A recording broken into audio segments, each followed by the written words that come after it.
Before I shift into English, декілька слів українською. Ми сьогодні рахували з колегами, що ми в галузі вже, на жаль, навіть не 20, а вже 30 років. Ось, я хочу привітати команду, бо мені трошки незручно, мені таке враження, що я краду від них сцену. Команду, яка піднесла за ці 9 років існування і роботи академії бізнес-освіту на той рівень, який ви сьогодні бачите. Пане директоре, Максим Тимченко, Олександр Кучеренко, я не бачу Юля Шиліна, де вона є? Юля? Не видно. Потім це втілення скромності, яке десь там, я бачу, вони там стояли. Євгенія Кузьмінська з командою і Тетяна Шерман з командами. Бачите, от що роблять справжні лідери. Вони там позаду, ще Євгена Бондаренка треба згадати, без сумніву. Це люди, які ззаду. Знаєте, є хороший вираз, я на цьому закінчу. Ми тут робили вже 2 тижні тому в стилі Дітек Академії святкування китайського Нового року. А так, хто такий хороший лідер? Хороший лідер не той, кому аплодують. І особливо не той, кого там ненавидять, презирають. Хороший лідер – це той, який ззаду там стоїть, і коли все зроблено те, що вони поставили собі за ціль, ось, вони скажуть, що ми це зробили самі. Так що дякую вам ще раз, молодці, дякуємо. Але будівля – це тільки будівля, ось це форма. Тим більше в освітньому закладі це дуже важливо, наскільки вона насичена. Чим вона насичена? So now I shift into English as a sign of what we want to fill this building with, the content that we want to build here. And we were preparing this panel discussion, and I want you to relax a little bit. This will not be a discussion which is typical for many global forums that you will have 4 presentations. We will not have 4 presentations. I hope we will have a lively debate because that's what we want to have here in this academy. Because only in the debate we get and develop the new knowledge. So without further ado, I am absolutely honored to invite the star panel, starting with Professor Loïc Sadoulet. Please welcome. An affiliate professor of economics at INSEAD. And INSEAD, according to the latest ranking in Financial Times, is top 3. Top 3 business school, and we are so honored and proud, the DTech Academy that has a partnership agreement with INSEAD, lots of programs together. So again, welcome to the panel, Professor Sadoulet. If I may say so, the region is represented by Professor Marcin Zaborowski. Marcin, please. Marcin Zaborowski comes from Warsaw. He's my good friend. Now he teaches at Lazarski University in Warsaw. Before that, he was the executive vice president of Center CIPA. Was it European Policy Analysis?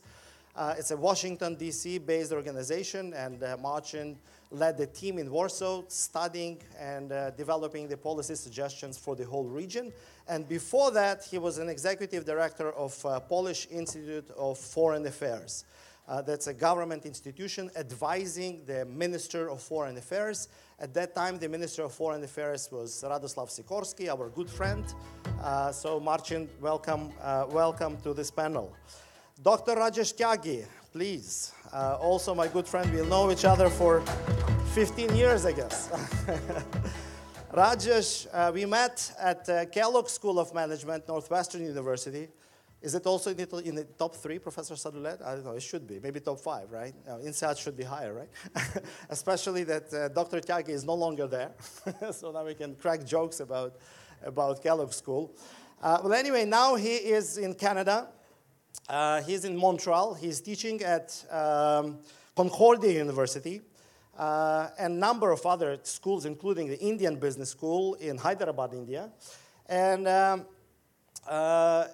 he's also a founder and partner of a business, the venture business, in artificial intelligence. So as you can see from already the speakers at the panel, that we will be moving from global affairs and global economics more into technology innovation. artificial intelligence, and other issues that we hope that Dr. Tyagi will help us to cover. Last but not least, Sufyan Javid Said, representing AI University in Spain. And see, he is dressed in the right way. You know, I guess I will, Marcin has already untied himself. I guess I will do it at the end of the session, so we all look like you know, because that's the way. Now, that's the way, of course, Sufyan, he had the proper dress, as he says, because proper is what the way you look like, I guess. But I should be in Borispil by now, right? The connection in Frankfurt was very short, so the luggage didn't make it. So this is, how do they say? It's we reduced ourselves to irreducible self, right? So that's Sufyan, okay? So now with all the speakers, and I had to mention that Sufyan is the Corporate Account Management Director at the IE University. So now that we have a panel introduced, and I see I'm trying to do, you know, a little bit easygoing style because that's how it should be, you know, because knowledge is not developed nicely in a hierarchical sense setting. That's, by the way, that's a hypothesis. So maybe you prove me wrong, okay? But Professor Sadullah, that's the question we are all getting. I'm getting that too. What should we expect from the world economy in the years to come? You know, especially this year, next year. You're a professor of economics. You're a PhD in economics from Princeton University. You know, cream de la cream. What is the view of the economics elite on the trends that, I guess, make all of us worry? Trade wars, trade barriers, industrial policies, Brexit, populism. Does that affect economy? What do we expect from the world economy in the years to come? Well, thank you. I think thank you for the reference to the PhD, but that was 20 years ago. I don't think it's relevant anymore. or if it's still relevant, then I'm worried, okay? Well, economists, they tell me all the time that since I'm not PhD, you're not an economist. So I guess, you know, it is relevant, you know? So maybe to answer your question, I think I'd like to touch maybe on 4 subjects. One you mentioned is, I think there's a polarization of the world, which is, and protectionism. We're seeing what's happening in China. We're seeing what's happening with Mr. Trump. We're seeing what's happening in Europe. We're seeing Brexit. So I mean, I think there is this trend towards trying to get a multipolar world where each of the poles are trying to get influence and investing massively into this, and a bit of a retrenchment, keeping all the others out. So I think that's a very important aspect. I think the second aspect, and Mr. Timchenko mentioned it, is energy transition. I think, you know, we are seeing the impact of human activity on climate, on agriculture, on health, and there is a serious investment, both company-wise but country-wise, into energy transition. And I think some of the aspects, and I'll come back to that later, might be led by states, as Maxime mentioned, but might most probably be led by companies. There are really big issues. You mentioned energy, but health globally is an $8.5 trillion industry. Food is an $8 trillion industry. Oil, energy is probably around a $3-4 trillion industry. Financial services, education, and all of these are really big problems because we talk about progress, but the big issue is inclusion.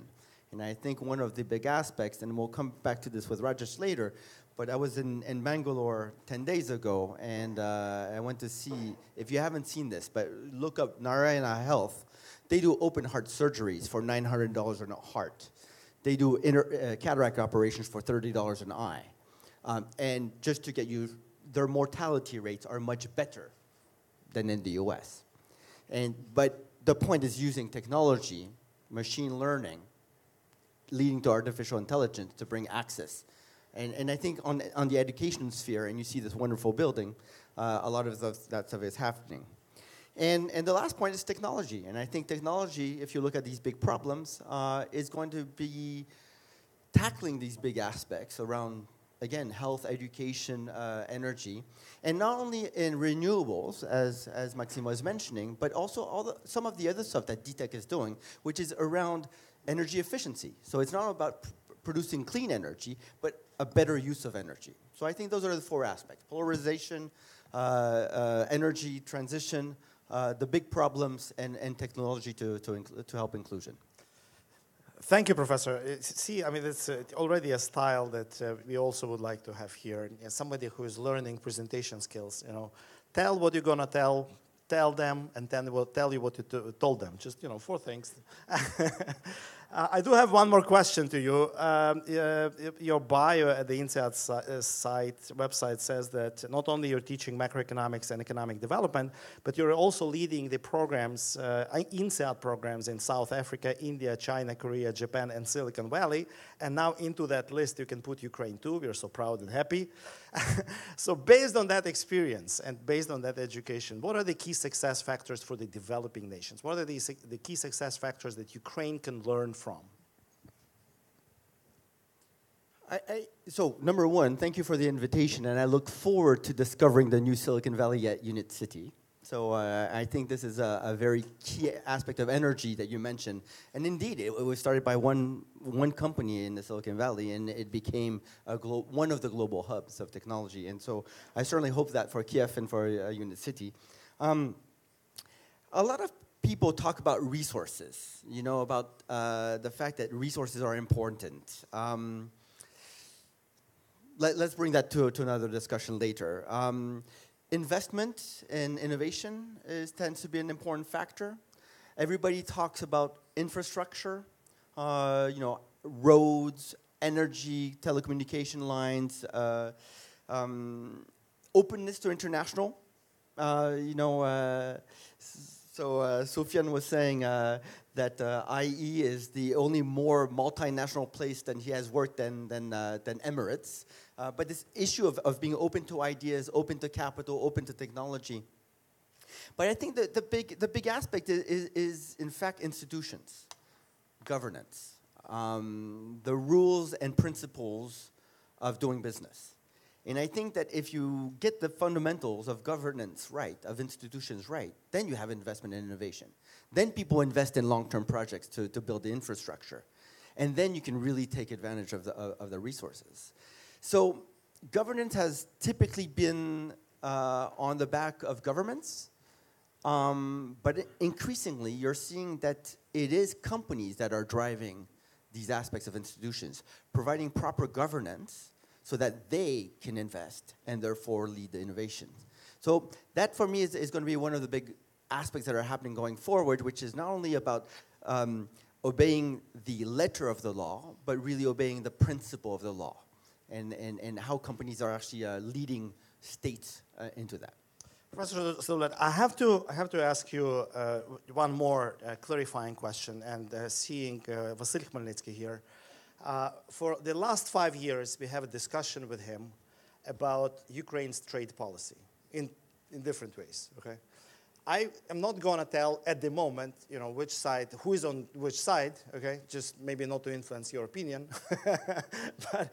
But as a follow-up to the previous question, for the best development in the country, would you advocate more protectionist policy or more open trade, free trade policy?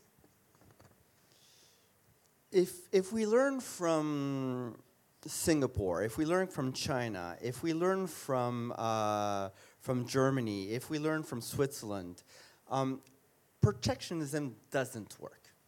Protectionism doesn't work because why do we buy foreign products? We buy foreign products because they're cheaper and or better. So if you put tariffs, let's say a fictitious number like 22% on imports. I don't know where I got that number from. What are you going to lead to? You're going to lead to inflation. All right? You could have temporary protectionism. So if you start looking at some of the industrial parks in China in the mid-90s, they would invite foreign companies to come in and produce, but you had to export. You had to export. You could not serve the local market.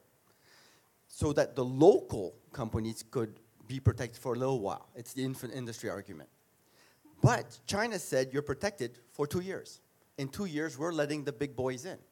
So you've got 2 years to learn and learn fast, but you have to become internationally competitive in 2 years.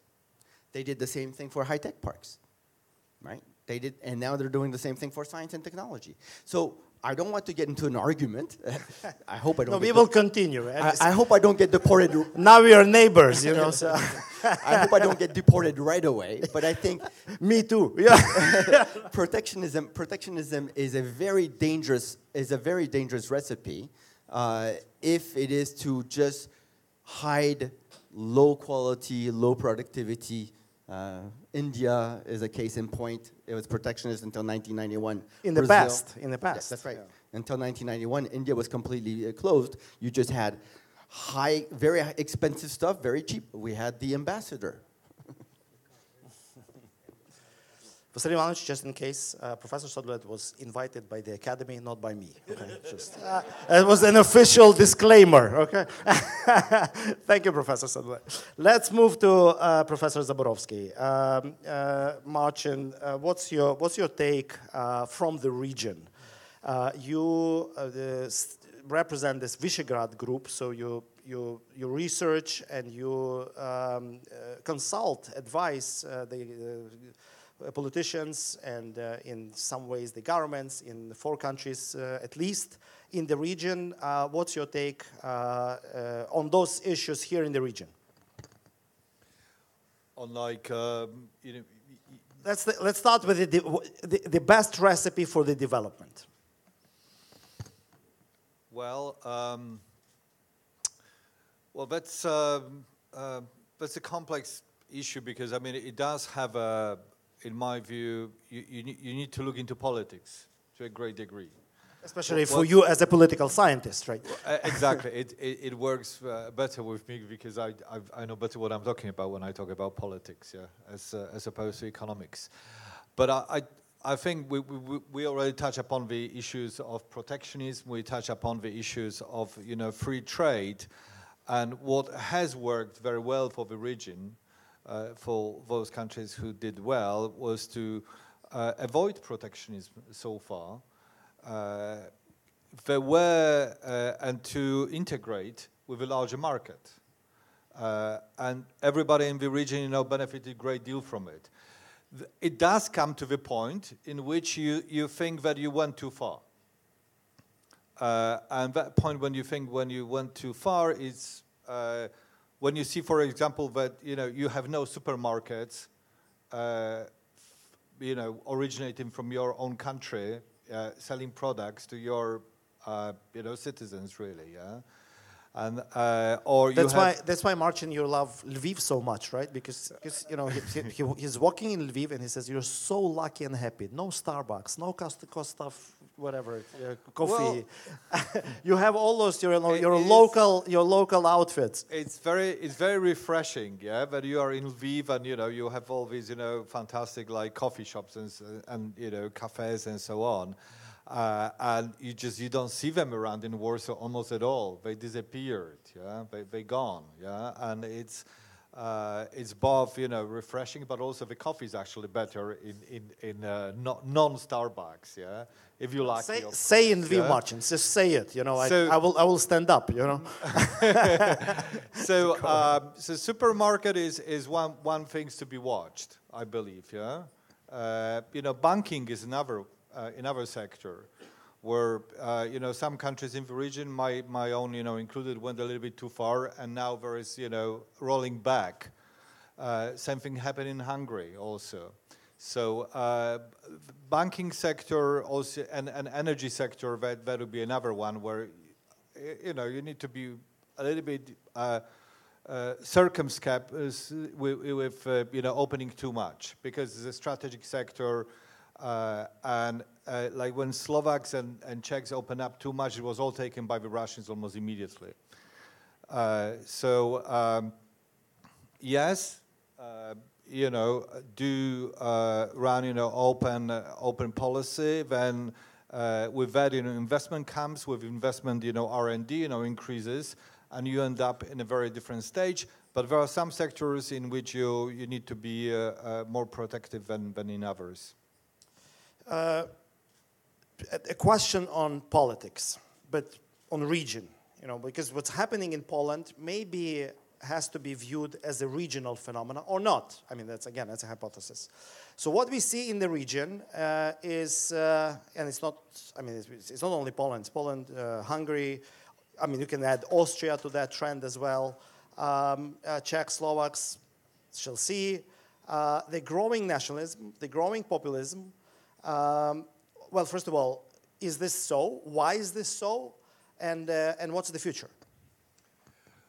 Well, I think it's a really Western phenomenon these days. That the populist parties on the rise. They have been for some time, and Central Eastern Europe is a part of a global trend here. Maybe not global, but Western trend, we might say. But it's affected a little bit deeper than the rest of the West because it's just a bit of a less mature, less developed, more vulnerable. But when we look into the West, we see similar sources, meaning, first of all, it's the economic crisis of 2008 and an inability of traditional liberal democratic parties to respond to that in an adequate manner. Then I would say the excesses of the liberal democratic discourse in which the people who were fearing globalization, who were fearing migration, were being told that they were immature, silly, and so on. Backwards, backwards, and that that people revolt, feel deprived of their dignity just because they were worried about their jobs. Doesn't mean that they were backwards. So, and they happen to be a majority, by the way. Exactly. And on the top of that, and this is a very serious issue, I think, is the crisis of traditional media. The switching into the social media. By the way, the video translation, video podcast, I mean, it's now available, so you can. By the way, what are the hashtags? Alexandra, I don't see Alexandra. We promised a hashtag, so let the hashtag be DTech Academy, okay? Just not to design something new. Sorry, there was a short commercial break, So back to our discussion. So I think the traditional media is that used to be and still is to some extent a backbone of of democracy. With that being in severe crisis right now, we are losing an element of protection there. How could you come up with something like Watergate, for example? These days it's just becoming very, very difficult, and in the countries of Central and Eastern Europe, where traditional media are even weaker and more vulnerable to, for example, advertisers pulling, investment. That means that you can very easily manipulate with the media. And in social media, at the same time, extreme messaging dominates. So that's a real problem here. And with this, Marcin, what should be liberal democratic response to this in the region? Well, I do think that investing in traditional media is essential. That's what and it does need a governmental support. As simple as that. I think this simply needs to be done. I mean, I think that people get to the stage when they see that, with Facebook, other, social media, we got to the stage when extreme messaging is distorting reality, and it's so easy to buy certain messaging. The governments are only waking up to the sense that needs to be dealt with. I think that the liberal democratic parties, they will, sooner or later, they will find their voice. And also the populists, when they do come to power, once they, govern, people see that, there are issues they cannot always deliver what they promise they would deliver. But I mean, media and freedom of speech is essential here. Professor Sarlet, you But first of all, you took a microphone. I thought it's a sign you want to add something. No? Well, I mean, I just wanted to share an anecdote. I don't know how many... Yes, let's do that. You know, we have half an hour into discussion. We need an anecdote. Did you see? I mean, did you see that Washington Post? The Washington Post, which is owned by Jeff Bezos, just denounced Amazon for not paying enough taxes. Which says about independence of media. Okay, good. I mean, I was just in the U.S., and you could not believe National Public Radio how harsh they are with Mr. Trump. I mean, they're calling him an idiot. I'm not putting any of my personal opinion there. Not all opinions that are voiced here are the official position of the Tech Academy, okay? No, but it's interesting. I mean, so I agree with you, Martin, that it's very important to have independent media. But I think that with the scandals that we've seen with the Cambridge Analytica, et cetera, I think traditional papers are standing fast on their reputation. And even though they might be owned by some of the very influential business people, it is that ability to denounce that builds their credibility. But I absolutely agree with you that it's at the backbone of democracy. Yes, thank you, Professor Stadler, for intervening. Marcin, that's the last line of questions before I get to the other speakers. You got your PhD in Birmingham University. You taught there. Sure. And you returned to Poland. And now you teach at the Polish university, and that's very good. Because another Ukrainian professor is not teaching at that place because you have that position. So you have Ukrainian professor in Ukraine, okay? No, I mean, you understand where I'm leading, okay? Now, with Brexit, can we expect more Poles come back to Poland so that they can take their jobs and more Ukrainians come back to Ukraine and take their jobs? Well, probably not. Frankly, it's not gonna happen that fast, and you still. What is happening instead of that, which is very interesting trend for me to see, is that the Brits who live in Poland, and there are some Brits who live in Poland, not too many, but there are some, they are absolutely desperate to get Polish citizenship, before the end of March, because before the end of March, Brexit probably will kick in, and we will have to introduce some kind of visas for the Brits, work permits, that kind of stuff, that will be happening. So those people who can sort out the paperwork on time, they are desperate to do that right now. But still, the reasons why a million Poles went to work in the UK is because of better social provisions, education, they made families there and so on. And the reason why almost a million Ukrainians went to work in Poland is also because of the, certain living conditions, That's just not gonna disappear over time, So I don't think that Brexit will change that, but it is causing some interesting phenomenon, as I mentioned, Thank you, Professor Zabrowski. Now, continuing that line, Rajesh Tyagi, we always envy Poland because it's us to the east, of Poland. We look to the east of Ukraine, there's a little different reality. Yes. But there is India, somewhere to the southeast, billion-something people. Mm-hmm. I mean, how can we get, how can we get Indian workers into Ukraine? Maybe? Sure. Well, at least we got Rajesh Tyagi for a couple of evenings. Sure. Okay. Thank you. Before I answer that question directly, thank you for inviting me. As was mentioned, I have been to Ukraine maybe 7, 8, 9 times, into Lviv, Dnipropetrovsk, different companies, and also have taken groups from here, executives, to Taiwan, to Singapore, and also North America. And the main reason I came here this time was because I miss chili vodka. Remember that? That one. Anyways, now getting to the serious question, I think some of the main question is what can we learn from each other? And also this morning we were with the ambassador of India to Ukraine. Also we posed and we talked about these things. I would just say 3 things for now, and then if there are more questions. Number 1, we should not think small. We should think big.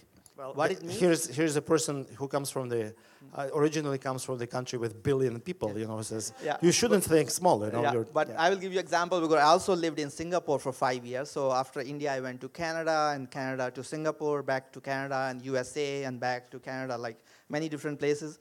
And thinking small, what it could mean is you can leapfrog. So I don't know if there's equivalent translation in Russian or Ukrainian. Leapfrog means you can go ahead of the competition. So if the developed country have some technology, you can go ahead of them. I give you 2 examples, at least one major one. In India, it's called the identification card, the ID card, called Aadhaar card. Aadhaar means the base. 1,000 million people have it now, more than 1,000 million. And I will tell you what it is. It's an identification card. It has biometrics. So it has your eye scan, it has your fingerprints, it has your picture, it has all the other identification information. And that card is now used as an ID to open the bank account, to get the subsidies, to go to the train tickets, any of these things.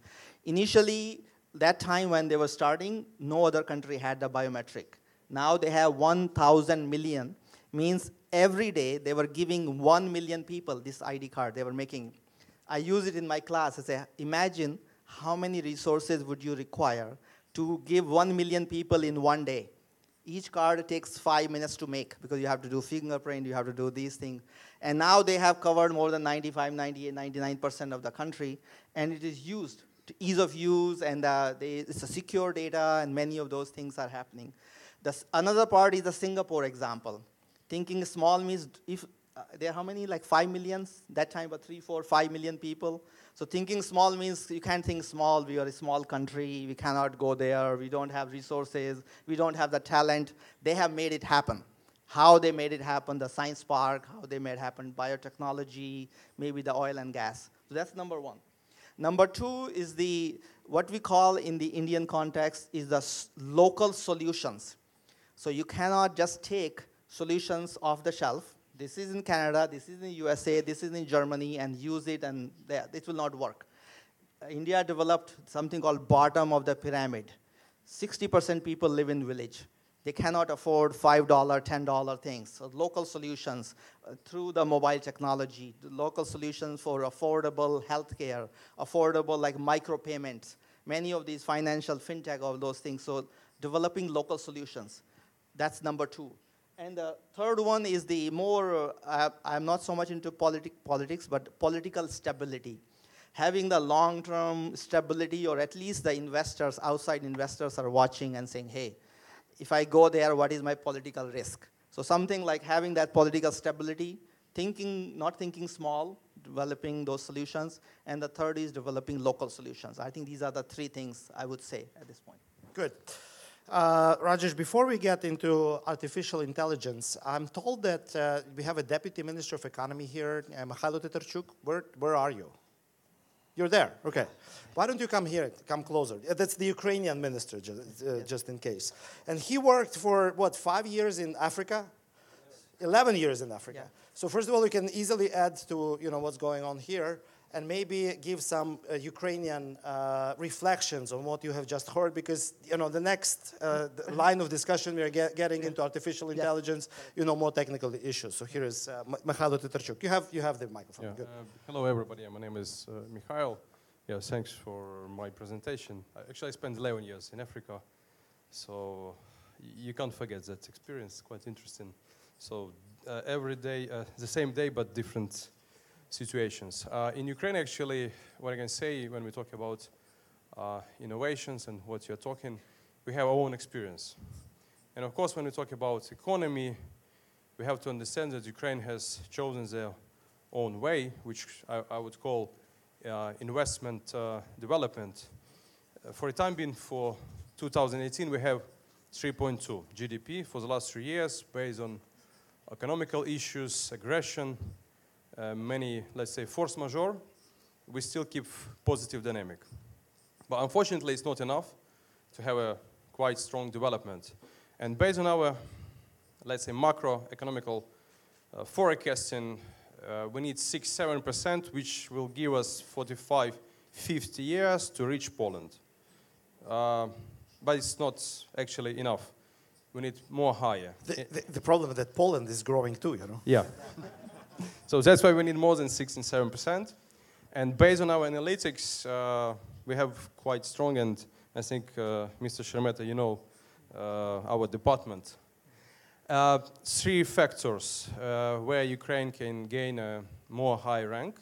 So the first is if we invest in technology low level, it will give us every year 1.2%. If we invest in technologies high level it means pharmaceutical, IT, chemistry industry, it will give us 1.1, but in perspective every year more higher.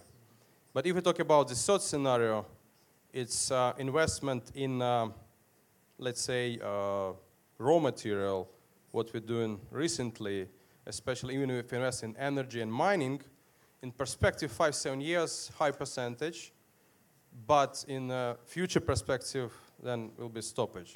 So for us, we chose the second model. It's investment in a high technology, high level, which will give us, this is what we're talking about, intellectual property, innovations, because for a time being, from 3 positions from export, number 1 is agriculture, second is metallurgy, and third is IT. So I wish, and I'm sure that number 3 will be number 1. Thank you. Thank you, Mikhailo, for that Ukrainian input. Thank you.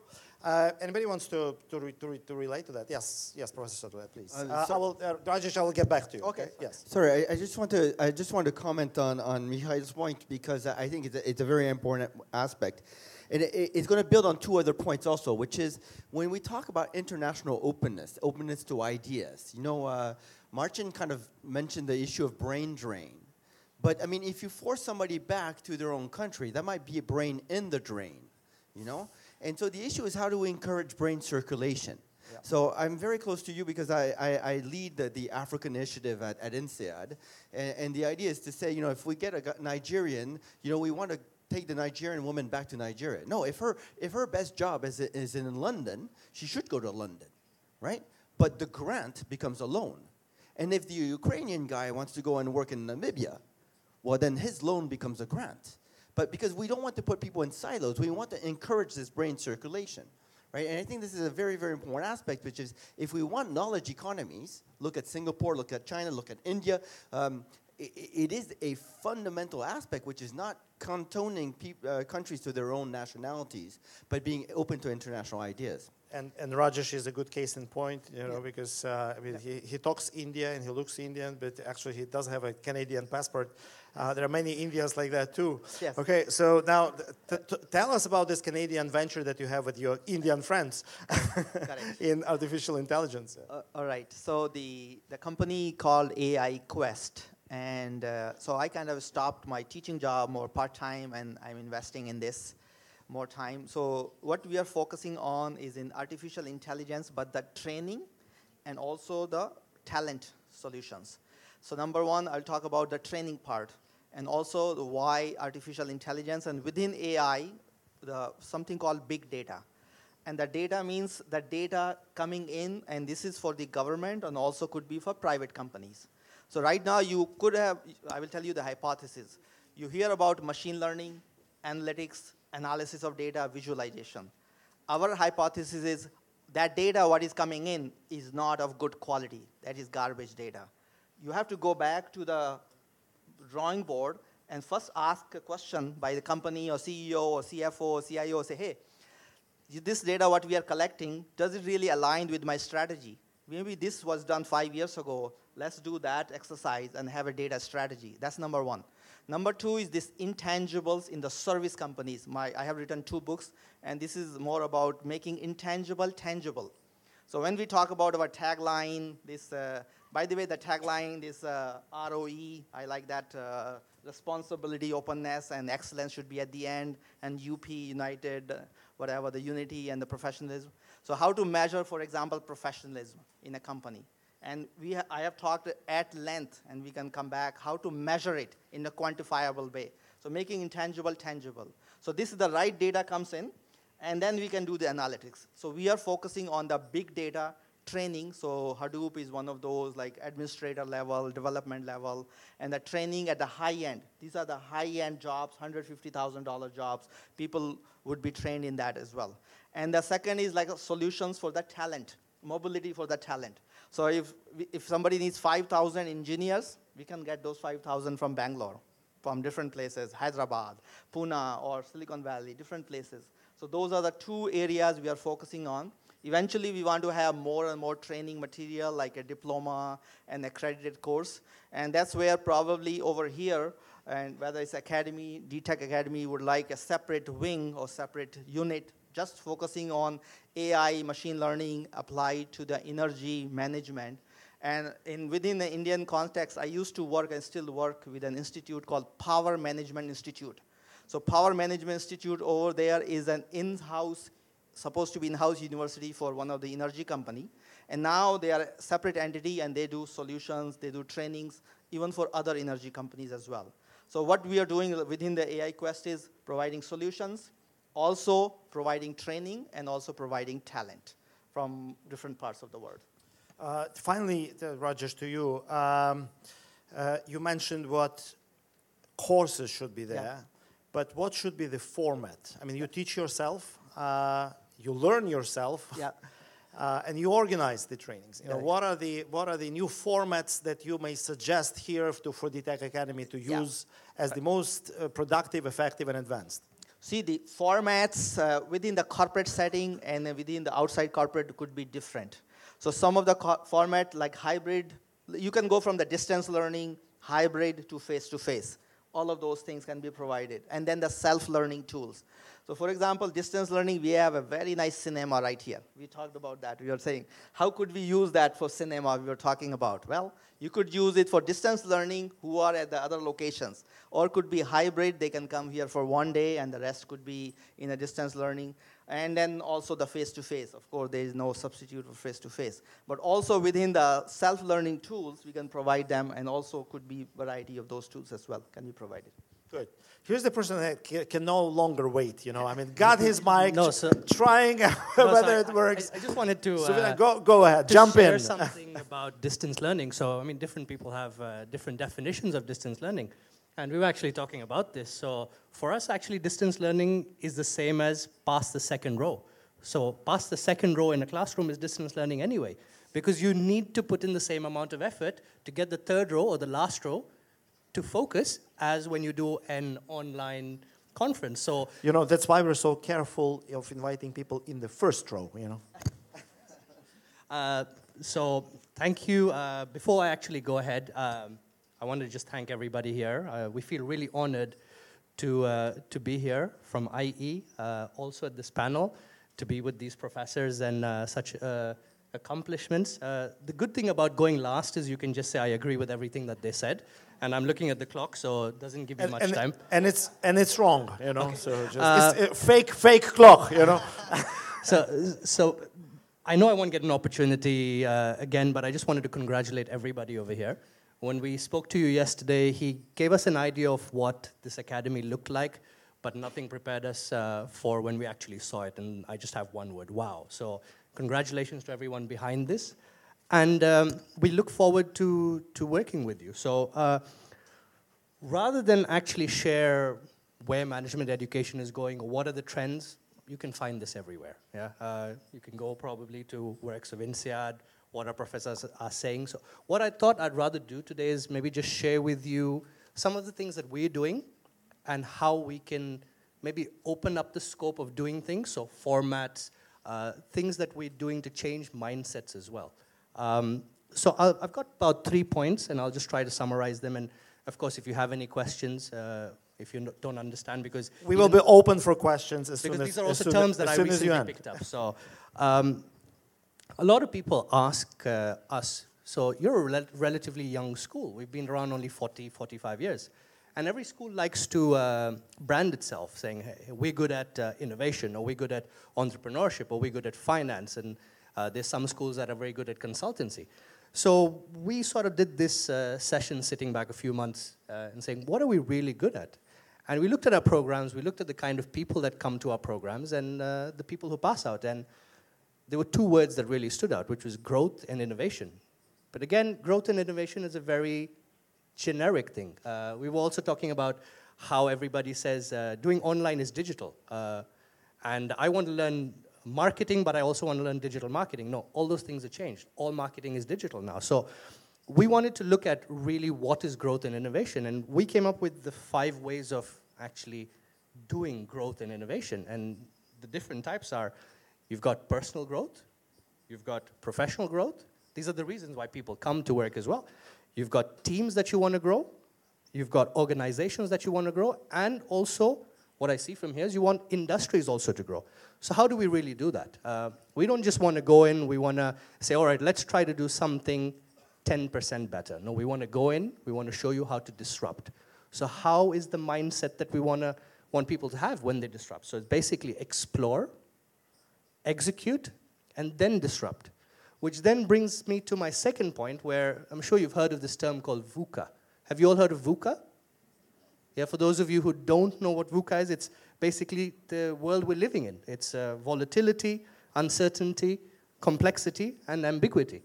Now, we don't really think you should be in a VUCA mindset, because what happens if you're in a VUCA mindset is you're being reactive, and you're not being proactive.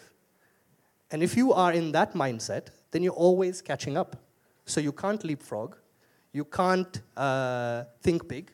There's many things that are holding you back. So what we're trying to coin a little bit is moving from VUCA to WECO. Okay, so this is probably something you might not have heard of. So it's another business school acronym, you know. So well, we love those, by the way. Yeah, I know. Yeah. So for those of you who haven't heard WECO, it's wisdom, equanimity, which basically means how calm and composed you are, especially in a difficult time, compassion, and open awareness. Now, if you actually look at this, this is what you want your leaders to have. Not just playing catch-up, and not just being proactive, saying, hey, look what that guy did, or look what my competition is doing, but how can I be proactive and get that mindset completely into the organization? Now, we're living in really crazy times. Any of you have heard of this book called... Mr. C, we here in Ukraine, we know better, I guess, than people in Spain, you know. Yes. So by the way, I'm Spanish, but again, I share Indian roots. So another Indian that looks Indian, speaks a bit like an Indian, but it's not Indian. I have a Spanish passport, so I've moved around as well. So which brings us now to the third part of how do we get people to adapt to this fast-changing world? How do you get people to be, if I may, topped up with this education? So a lot of us now don't have the luxury of going back to school saying, hey, I heard him talk about big data. I want to study big data. Are you going to go back and do a master? Or are you going to go back and do a diploma? Or maybe you have one of the young millennials who comes up to you and says, hey, I have this really good idea of blockchain and fintech. You could do one of two things. If you've never heard of it, you could just shake your head and say, good idea, go ahead. Or you just wait till he leaves the room and you say, what the hell was he talking about? All right? So in order to meet that different need, my hook is a little bit on the new book. Well, it's not new, it's been around for a while. It's The 100-Year Life. Have you all heard of this? So there's basically a belief that if you're born after 1970, you have a 50% chance of living up to 100. So think about if you're going to live up to 100, your career that you have now, the diplomas that you invested in, the grants, the loans that you got in, can soon be obsolete. So you need to keep topping up yourself. And that brings me to my third point, which is our belief of exponential learning. So learning is lifelong. We need to make sure that we have the sufficient topics, we have the sufficient platforms, and you have the different formats. So this might sound a little bit like I'm tooting our own horn talking about IE, but I'd like to share with you some of the ways or the different formats that we're using, which also might tie in with what's happening at the different schools and also what you're doing with your AI. So depends on the depth that you want to go. So maybe not everybody needs to go in and do a diploma on big data. Maybe you just want to send them for a boot camp. So you've heard of boot camps in the army? Basically, they put you in and they bleed you till you can't anymore. And this is one of the formats that we have. Of course, we don't whip you, we don't bleed you, but literally we hold your hand from 9 in the morning to 9 in the evening, 12 weeks intensive. We've done about 4 editions of big data, and we've had 100% placement almost in the first week. And I've never actually been in a business school for the past 12, 13 years. I've actually never seen that rate. So there is a demand. We're also going to be coming up with a coding bootcamp. So this is just an example. You also have 5-day programs. You've got 6-month programs. You've got high-impact online programs. So the important thing is making sure that once you create the culture of learning and people actually coming to you, you give them enough formats. Because sometimes also in corporate education, what happens is you think that you're giving your employees a gift, but it might not be. And we've seen this actually with one of our corporates where all of you have heard of Inditex, the mother company of Massimo Dutti, Zara. So they wanted to give a gift to their most valuable 25 employees. And they said, let's give them an MBA. You would have imagined that everyone would be happy, but they weren't. They were like, you expect me, with all the workload that I have, all the projects that I have, to also do an MBA? So you need to know the culture, and you need to know what those people are coming to you for. And I think this is going to be a very interesting next few years for DTech Academy, where you're going to evolve and you're going to fine-tune into what types of platforms, what types of formats, and what intensity you need to go into. Because at the end of the day, if you're just going technology, technology, innovation, and the culture doesn't exist, or you don't have people who actually can make the most of it, it's just a big show. And I'm sure it's not going to be, because I've seen the hunger over here and I've seen the ambition. So again, I hope these points helped. And I wish you all the best. Thank you, Sufyan. Thank you. Loic, if I may judge, when Sufyan mentioned about the boot camp, you started to do something like this. Did you just remember the boot camp that INSEAD had for the incoming students, what, in September or something? There was a... Well, no, that's not why I was going around. It was more about the...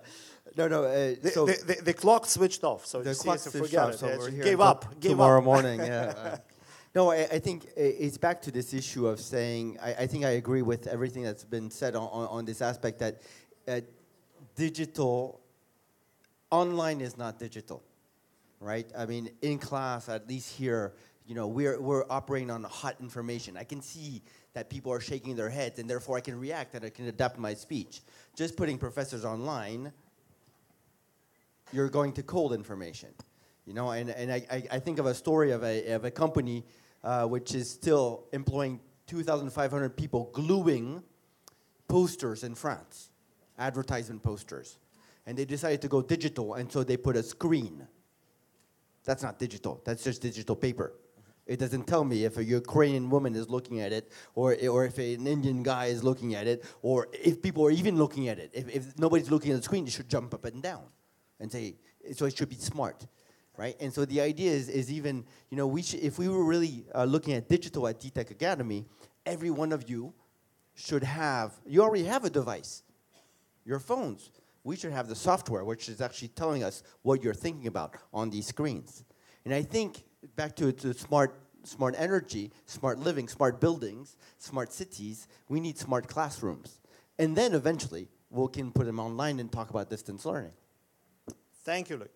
I'm here because if you have questions, we have not much time, but just 3 questions. Okay. The master goes first. Я прошу микрофоны, да, переводчик, потому что у меня вопрос будет на русском языке. Если можно. На самом деле вопрос про экономику. Вот я согласен с господином Шереметом, мы спорим 10 лет мы спорим. Какой принцип лучше? Он говорит, что свободная экономика сама регулирует рынок. А я за то, чтобы государство поддерживало малый и средний бизнес, давало какие-то льготы на предприятия, наверное, польская модель. Почему я так говорю? Что, может быть, когда разные страны одинаковые по уровню, то свободная экономика и хорошая. Но пока мы развивающая страна, нам надо защищать и сохранять малый и средний бизнес, надо поддерживать производство и переработку. Очень важно, сейчас хочу пример сказать, потому что я сегодня был на форуме. У нас с 2013 года сельское хозяйство выросло на 9%. Это, наверное, супер показатель. А переработка сельскохозяйственной продукции упала на 12%. Вот я хочу это подчеркнуть. Весь мир хочет, чтобы мы производили сырье. Чтобы мы производили сырье, они там перерабатывали продукт, а мы только покупали. И, конечно, меня это беспокоит, потому что то, что вы сказали про отток мозгов, и то, что они вернутся, так правда состоит в том, что они не вернутся, уважаемые коллеги. В Польшу, когда приехала семья с Украины, талантливого парня, поляки уже выдали им паспорт, дали кредит на покупку квартиры, детей отправили в школу, и они там осели уже навсегда. И сегодня парк Юнисити мы строим по какой причине? Чтобы наши таланты остались здесь. Здесь делали продукты, здесь делали стартапы. Стартапы достигали какого-то супер уровня. И мы тогда будем продавать этот продукт по всему миру. Разрешите на спор. Кто с нас прав? Потому что пока выигрывает Шеремета, таланты уезжают и заводы закрываются. Let's vote. Пожалійте мене, як мені тут буде важко. Добре?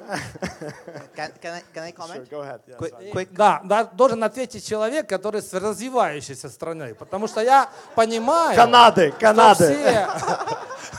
все ждут, чтобы мы поставляли сырье, и наши люди туда уезжали. Вот как вы считаете, надо поднимать свое производство? Надо давать льготы, надо развивать производство товаров, переработку? Или открыться и ждать, пока нам чудо упадет на Okay, голову? if I just want to comment, it's not so much of number one, like for India, when everybody is asking, open up, open up, open up. That's not the right way. I do not believe in that. Controlled growth, like agriculture, every country protects its agriculture. Everybody does. USA does, Europe does, every country, and they will tell the others, you should not protect your agriculture. Why would they not protect? They will. So which sector you define as the core sector, which sector you define where, how much you allow, 51%, 41%, and you open up. And it was a question posed to whether it's a prime minister or economy minister of India, and saying, hey, why don't you open up everything? Well, we cannot actually manage if the growth is at 15%. We don't even have the infrastructure to manage the higher growth if we were to do all of that growth. So we are going in a controlled growth manner. China did the same thing. In my view, they manage the growth in a controlled manner. Second one about the talent, my view is, and you can agree or disagree, if you make the conditions right in your country, talent would not go abroad. A lot of Indian people now have gone back to Bangalore. They are back to Pune. They are back to Mumbai. Or they are working with other companies in other countries for Indian companies like that. And one reason could be just because there are so many of us, billion people, that could work. It may not work for other Ukrainian situations, but that may be the. But I think I agree totally with the both of them. Control growth, but if you're totally closed, then it would not work. Then you don't even know what is available. Rajesh, you just want to leave this place alive, right? Yes, yes, yes. Thank you. I think it's an important debate. I think it's a very important debate. Although you're right that, and Rajesh, you're right that every country controls its agriculture, but we see also that in every country farmers are poor, and therefore that's not one of the aspects. I would like to just make a little plug. I know it's been very India heavy, but I'd like to make a little plug. I just was in India with a company, and I read this book on the plane called Conquering the Chaos by Ravi Venkatasan, who is the former chairman of Microsoft in India, who is also the chairman of Cummins in India. They make diesel engines. I'll leave it up here for anybody to kind of look at it if they want. But basically, one of the concept he says is if India is 1% of your revenues, if India is 1% of your profits, well, then India will always stay 1% of your revenues and 1% of your profits. And no multinational will make any progress in India. And so GE, Cummins, Microsoft had decided to make India 15%, which is India is a P&L by itself. It doesn't report into Asia. It's a P&L by itself. It reports directly to the CEO. It then has to make money, but not quarter by quarter, over 3 years. And now GE has 6,000 engineers in India working in Indian problems for India. But it's become a global hub of innovation. So Ukraine has some of the most well-educated people in the world. It's got some of the most amazing lands and natural resources in the world. And if you solve a problem for 45 million people here, and you are able for, let's take energy. I just want to take one, sparsely populated country, extremely difficult to pay for infrastructure. Well, let's make a comparison to Australia. Australia has 23 million people. It's the size of the U.S. You're basically having to put infrastructure on the continent paid by a city of China. Well, suddenly what they've done is they've actually looked at blockchain, and this company is called Power Ledger, and everybody is allowed individually to produce electricity, to buy electricity, or to transmit electricity. You can buy an electricity pole. And when Sofian sells Loic energy and it goes through each of your individual poles, you get paid. Well, suddenly you're decentralizing infrastructure, right? And so this, to me, is some of the aspects that if Ukraine wants to open up to international talent, to international companies, including Indian talent, but there's other talents outside of India, French talent, American talent, other talents, Polish talent, you could become a hub of innovation. And that's what we mean by governance. This openness to international ideas, this openness. So protectionism temporarily say, hey, solve this problem, but with a very transparent issue, which is to become globally competitive. Okay, thank you. Now they signal to me that now it's a real clock, okay? Because they will shut us off. Запитання. Дуже дякую поважній публіці і дуже дякую нашим лекторам. Тому мене звуть Андрій Закревський, і я хочу таке українське питання задати. Я вас уважно дуже слухав і думав про те, як заробити гроші під час нашого івенту. І з того, що я всього почув, мені згадалася зараз графіка, на якій 15 років тому на першому місці бувала Coca-Cola, потім йшла компанія Toyota і Макдональдс. І мені було все ясно. Ви зараз говорили про глобалізацію і антиглобалізацію. Говорили про, в ітозі переміг у нас популізм, наскільки я розумію. Ми говорили зараз про протекціонізм і антипротекціонізм. Ну, мені дуже хочеться, щоб в ітогі переміг айфон, ми це бачимо. І запитання є? Питання дуже просте. У нас зараз дуже класна нагода, і через 10 років, я думаю, ми будемо знову зустрічатися і проводити.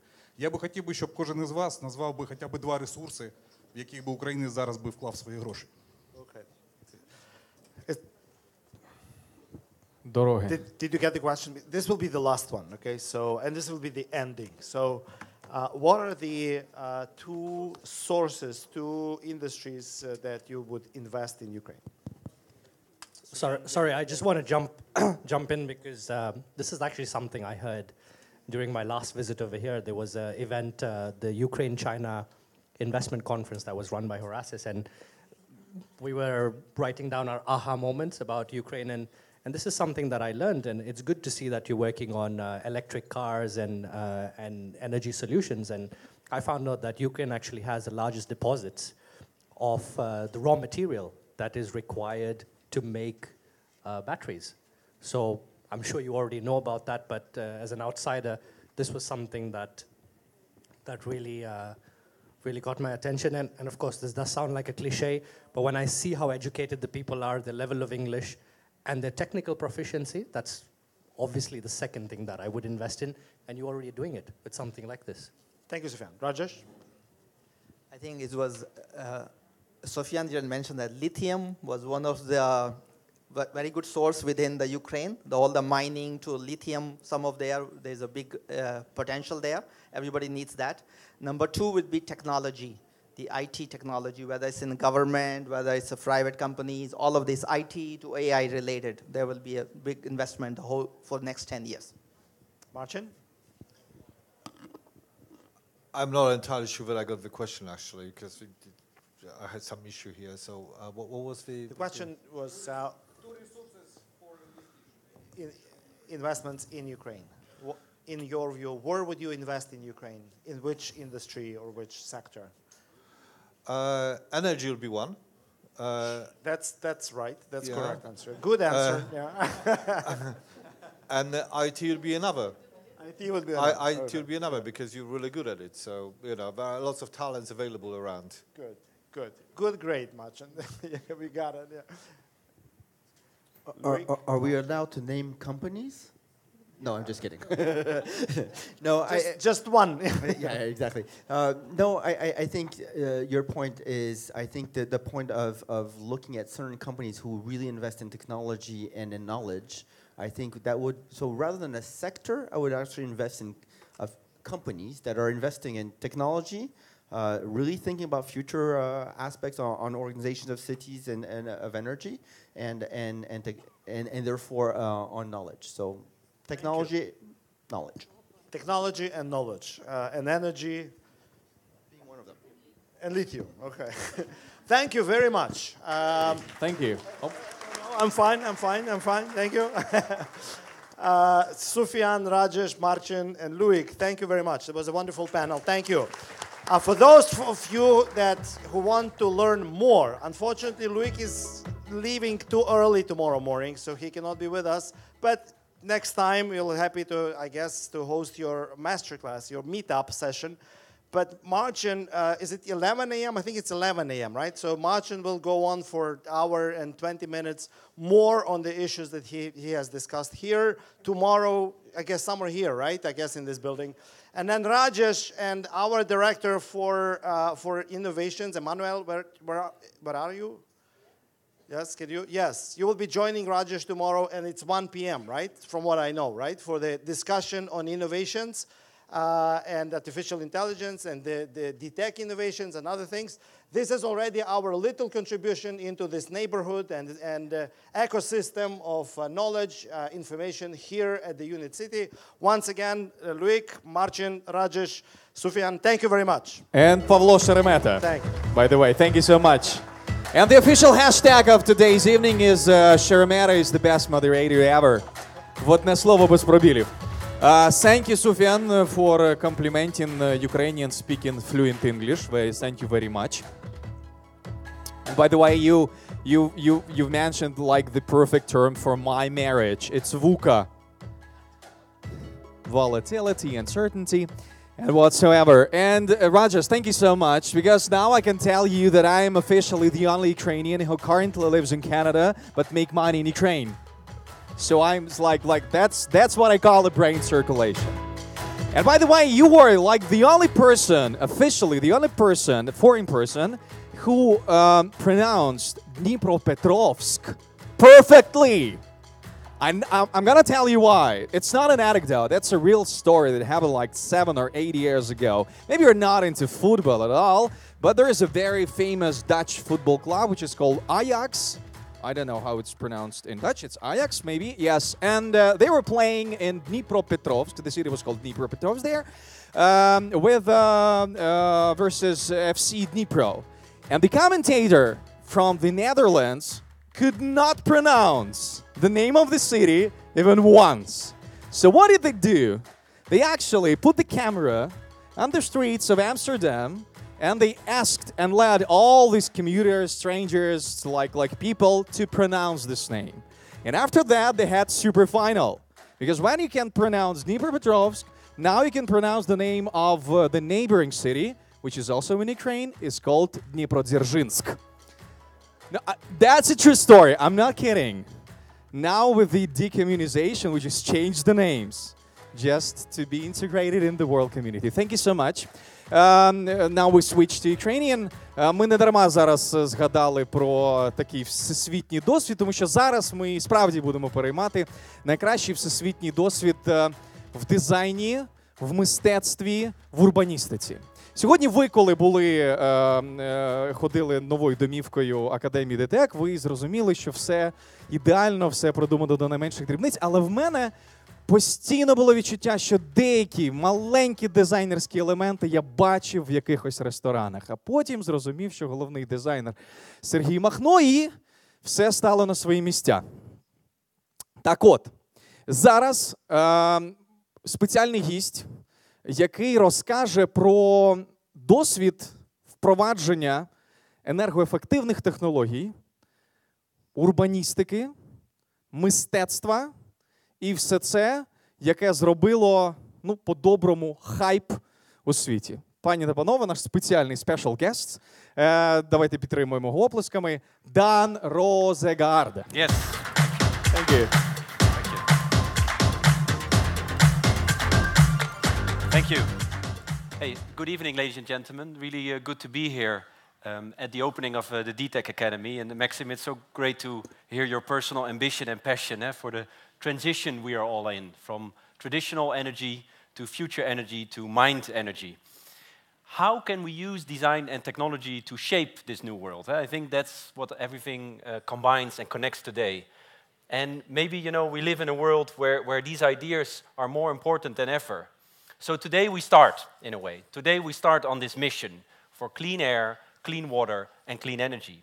I want to show you some projects, some examples of how I think this future world can look like. Maybe you remember these glow-in-the-dark little stars that you had on the ceiling when you were a boy or girl? Yes? Yeah, they charge at daytime via the sun, and they glow at night. I think I've been staring at them way too long when I was a 5-year-old. That would explain a lot. But it's very magical. It's light without energy.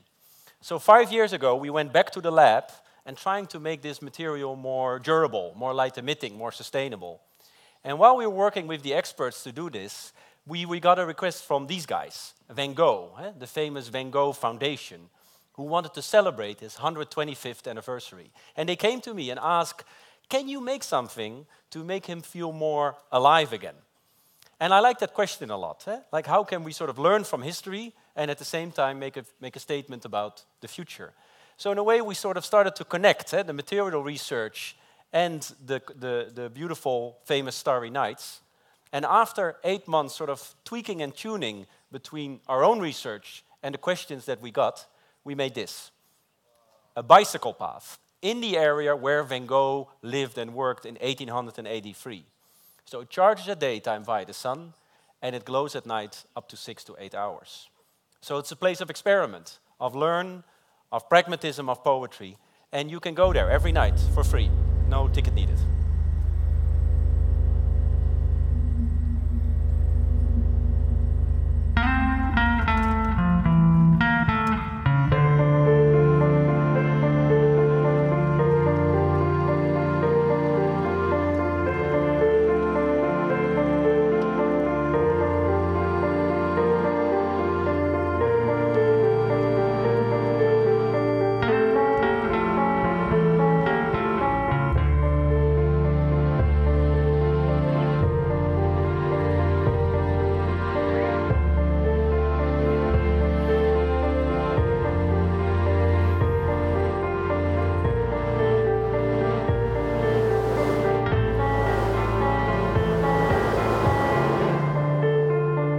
It's just like we're laying on a starry night.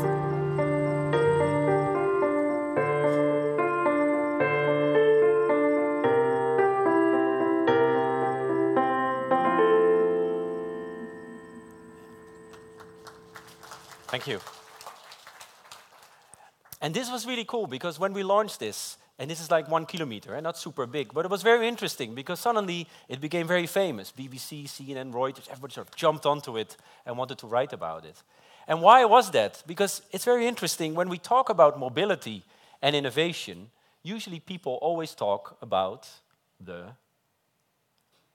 Guys, I'm not being rhetorical here. What do we usually talk about? Mobility and innovation. We talk about the cars, yes. They can be sexy and glamorous and billions of research and development money. That we find that very normal. But somehow the roads, the highways, the bicycle paths, they should be cheap, maintenance-free, nobody cares. And I think that's weird because it's our landscape. It's the thing that we see while we're driving. So to sort of make something as a new niche and to show that it can be an interface of information, of history, of energy, that was really powerful. And these kind of projects are collaboration. So this was the director, sort of the Maxime of the infrastructure world, so to speak. Yes, I can say that. Yeah, so a Dutch company, 7,000 people. As you may know, infrastructure world normally is very conservative, but this guy realized they had to invest in new ideas to survive. So my world of the millimeters, of the art and design, their world of the construction, the concrete, the kilometers. I don't know how to build a highway. I don't want to know. I want to work with the experts. And they also need new ideas, new visions. So these kind of sort of collaborations are key for a project like this. And we really got the hang of it. So started to make highways, similar principle, which charge at daytime and glow at night. And right now this project is sort of scaling up as it sort of matures. A beautiful way of thinking about design and technology to make landscapes more beautiful, more safe, more iconic. Or here, Beijing, China. I love it. I learned so much from living in it and working in it. But somehow our desire for progress, our desire for economical wealth creates side effects that we never imagined. And pollution, smog, is one of them. So 4 years ago, I looked outside my window and I saw this image, a good day. I see the cars and the people and the birds. It's life in a dense urban city. But 4 days later, I literally couldn't even see the other side of the street. A city so polluted, you almost start to smoke again just to feel healthy. It's like, it's really... So you inhale like 17 cigarettes per day when you're in a city like that, without the pleasure of the nicotine. So like, that's a bad deal. So why did we allow that our cities have become machines that are killing us, that are harming us? And it's not just China, India, Paris, London, my own town. We need to find a new harmony. And that's why these investments in green energy are so important. But I am not DTEC. I don't have 71,000 employees. I cannot say 20 billion euro in green energy today. I'm a designer. So, looking outside my window, I became inspired by Beijing smog. It happened. And so I remembered being a boy at these children parties, playing with these plastic balloons.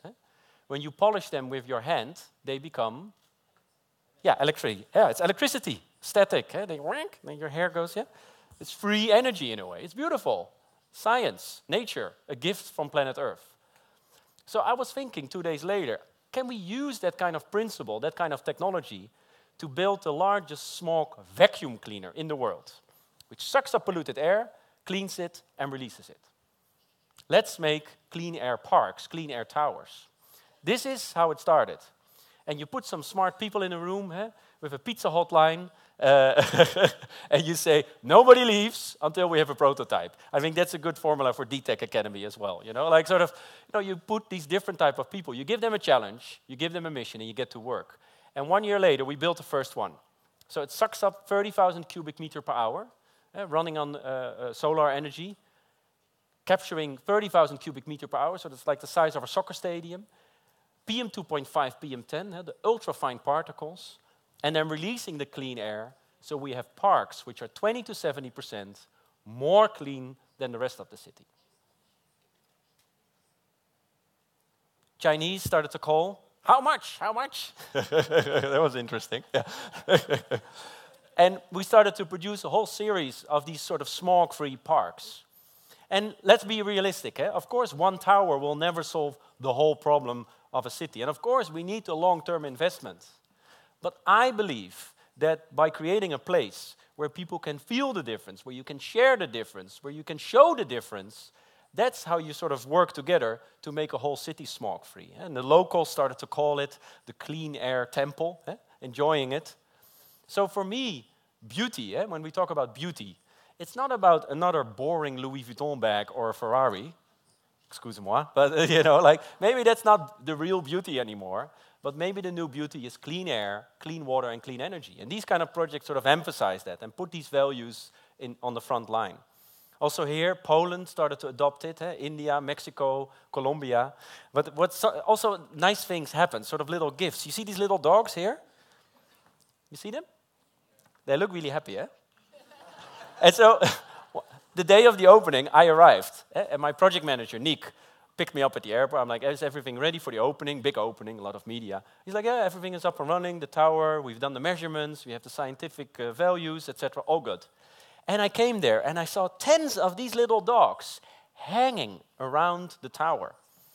And I'm like, what are these dogs doing there? It was sort of like this weird David Lynch movie I walked into, like this secret meeting I wasn't invited for. So I asked him, what are these dogs doing here? He's like, I don't know. So okay, we had 4 hours before opening. Let's find out. And so we found out, and it's very funny because we all know that dogs and animals have a very high sense of smell. Eh? They can smell like 200 times better than human beings. So they were suffering from the smog way more than us human beings.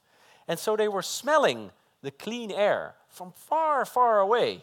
And they were abandoning their owner and sort of hanging out around the tower to enjoy the clean air. And they look really happy. Eh? Look at this one, the tail.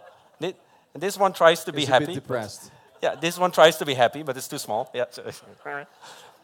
So if animals can sense what is good for them, why can humans be not? Eh? So these kind of sort of presents, these kind of gifts, you have to learn. You have to show, you have to share. Also, we keep on pushing, because one of the interesting things is how to finance it, how to make it grow, how to make it big. It's not just waiting for permission, it's start doing. This is Beijing smog. This is the stuff that we were sucking up from the urban sky. This is in our lungs. Ugh, not good.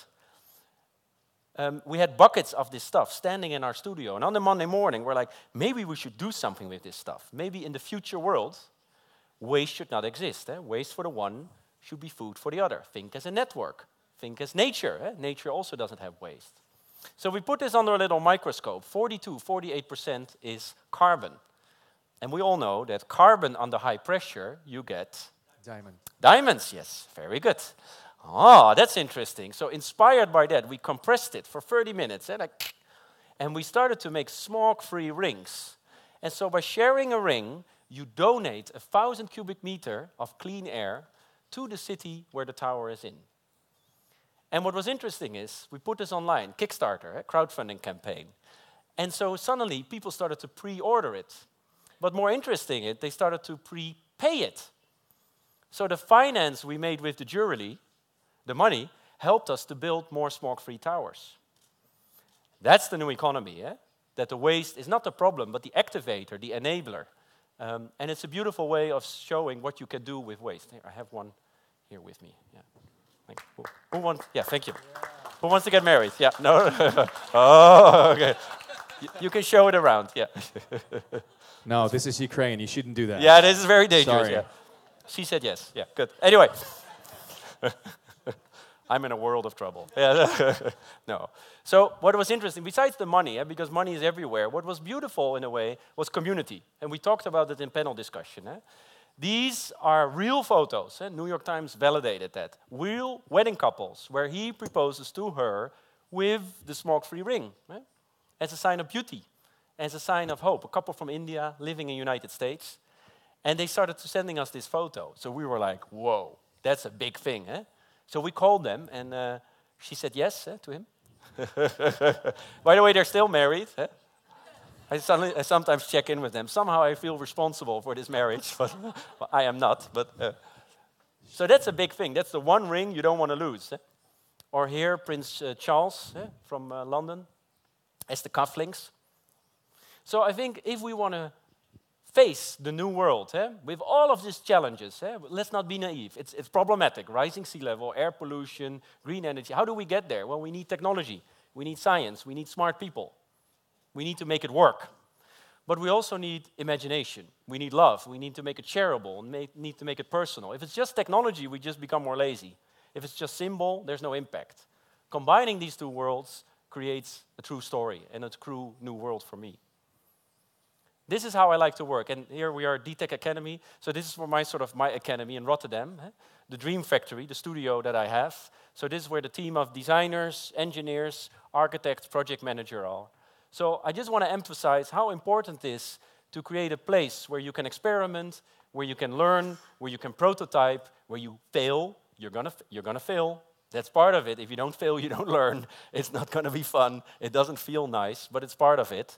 And we like science. I'm the son of a math teacher. So I believe sort of technology is a great tool for humanity to progress us. But what really pushes us and what really motivates us all is this. So World Economic Forum, which I'm part of as your global leader, one of the think tanks of the world of today with its Davos, etc. They did a research. What are the top 10 skills you and I need to become successful? So I'm giving you the shortcut here. It's really cool. Look at this. It's not about money. It's not about microchips. It's not about C++, not about blockchain. Look at this. Number 3, creativity. Number 2, critical thinking. Number 1, problem solving, complex problem solving. All the things a robot or a computer is like really bad at. And this, ladies and gentlemen, makes me very hopeful. So yes, technology will take over. The garbage collector, the taxi driver, our accountant. A lot of things will disappear or change, already have changed. But that will mean that our human skills, our desire to learn. Why are we here today? We could have stayed home and watched Netflix. Because we want to learn, we want to share, we're curious. These are true human skills that the computers cannot really copy. So I believe that if we do it right, we will live in a world where creativity and creative thinking is our true capital, because the machines cannot really do it that well. Yes? And there's a whole research underneath it. You can go online and look it up. This is the world I want to live in. This is, I think, the things we should focus on. Back to my home country, because, okay, second time I've been in Kiev, and it's really cool to get to know this country and this city. But this is my hometown, Holland, the Netherlands. We live below sea level. So here's the sea, and on the right is Amsterdam, Rotterdam. So we live below water. We fight with water. We live with water more than 1,000 years. And for my Chinese friends, my friends abroad, that principle is crazy. So my Chinese friends are saying, why do you live below sea level? Just move to Germany, above. We're like, go away. And we're like, no, we're not doing that. We're staying. And we use design and technology to create our home, our habitat. So because of these dikes, this is the famous Afsluitdijk, built in 1932 by hand, we find home. We find our way of living. But sometimes even the Dutch forget. And that's why we made this, waterlicht, to show the rising sea level. Yes, our sea level is rising, whether we like it or not. And we made a combination of LEDs and lenses to show how high the water level would be if we would not have the dikes and the water management, if we would take life for granted. And we started to flood these public spaces all around the world.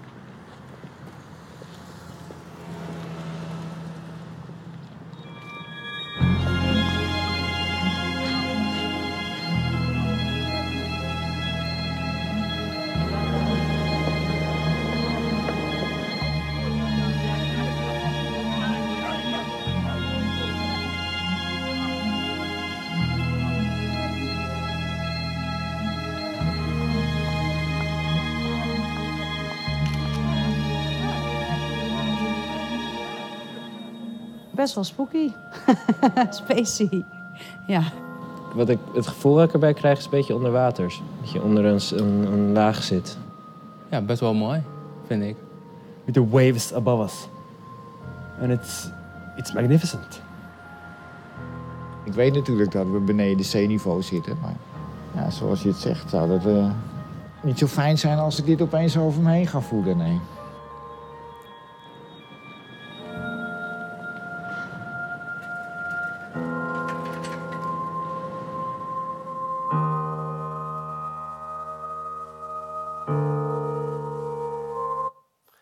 $60,000 people in one night showed up.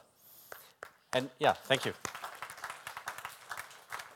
And it was really cool because some people were a bit scared of the floods. They were like, that's a bit scary. But most people were more inspired.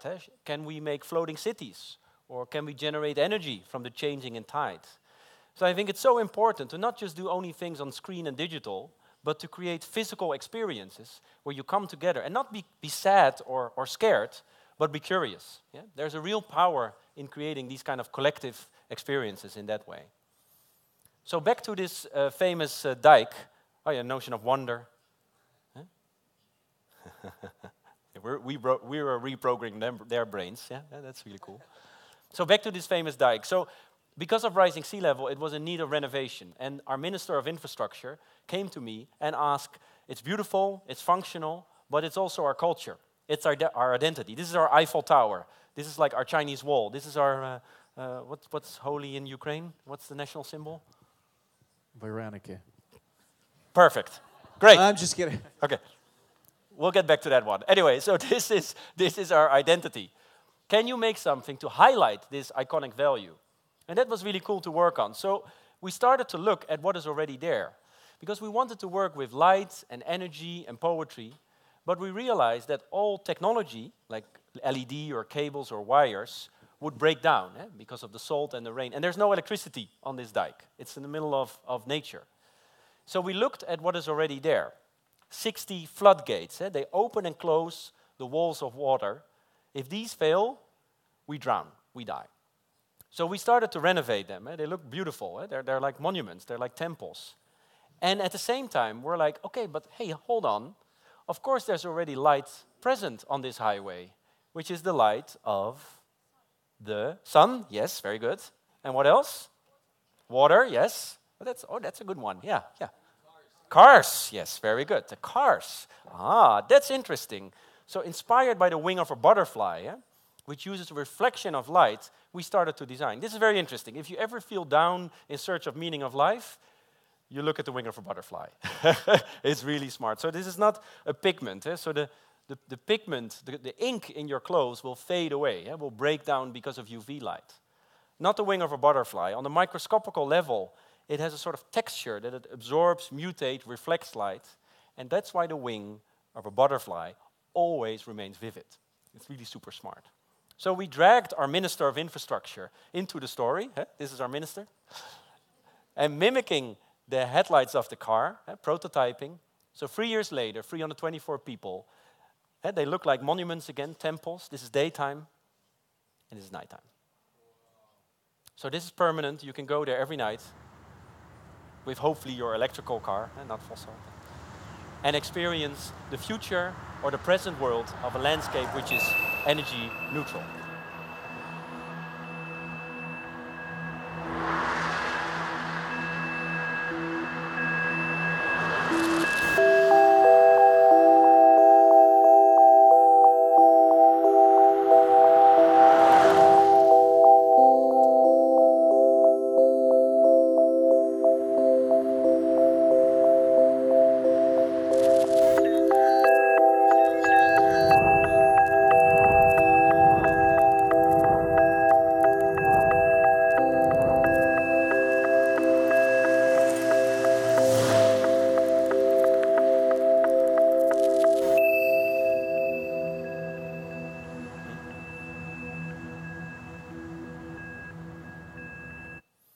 You know, why do we have streetlights burning the whole night when nobody's there?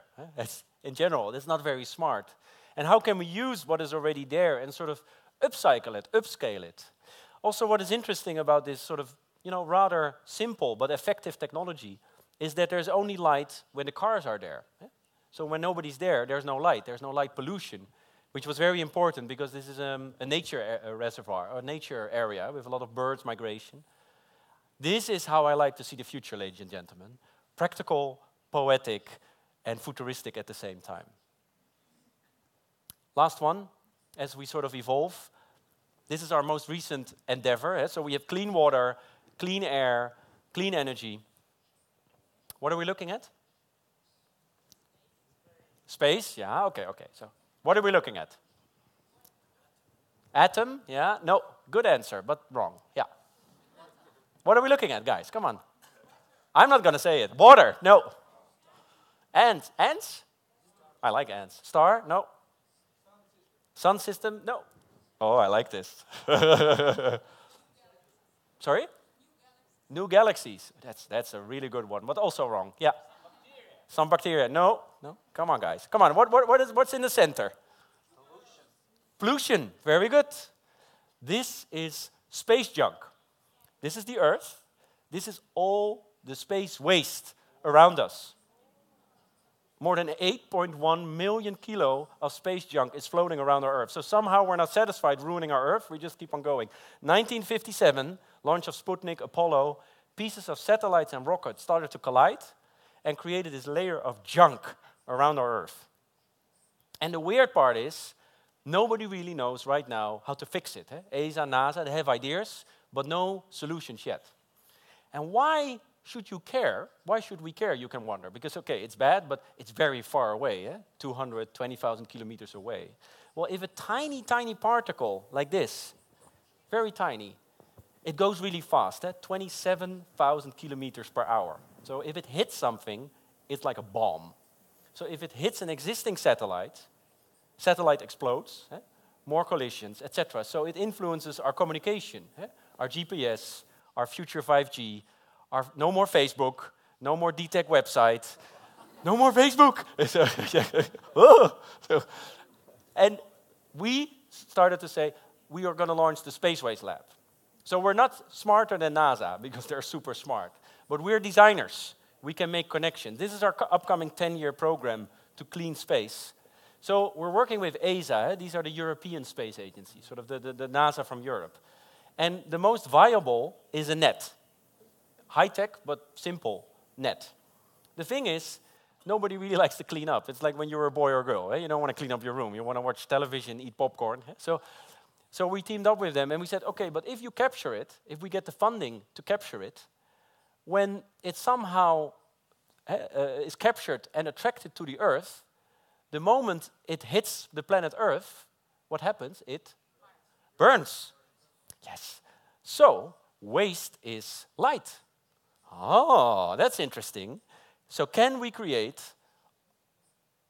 fireworks, artificial shooting stars, as a replacement for traditional, very polluting fireworks?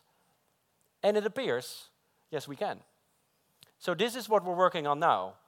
To, instead of the 70 million euro the Netherlands is spending on firework each year, or the 8.1 million euro Dubai is spending each year, etc., instead of doing the old stuff, we say, we do something new, we clean up space, and at the same time have a new performance, a new spectacle, a notion of new wonder.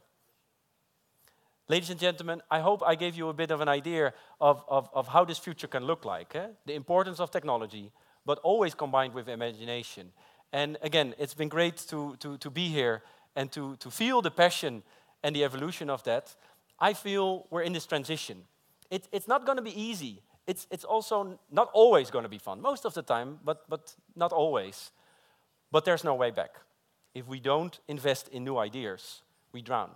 And so I'm looking forward to work with all of you to see how we can push that kind of thinking even more into the now and just start doing it. All right. Thank you so much. Yeah. Thank you.